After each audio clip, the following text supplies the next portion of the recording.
Hi everyone, welcome back to another tutorial from Wake&Tech.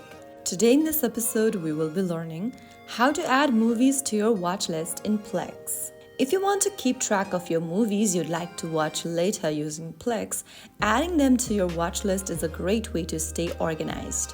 First of all, launch open the Plex application on your device and make sure that you are logged into your account. Once you're inside the home page of Plex, go ahead and look for the movie or TV show you want to add to the watch list. Click on it to open up this description page, and then under Watch Now, you will be able to see Add to Watch List button. Tap on that. Soon after you do that, you will be able to mark this movie or TV show and add it on your watch list. If you ever change your mind, you can click on the same button again to remove it from the watch list as well. So that's how it's super easily done. If you found the video helpful, don't forget to like, share and subscribe to our channel. I will be back again in the next episode.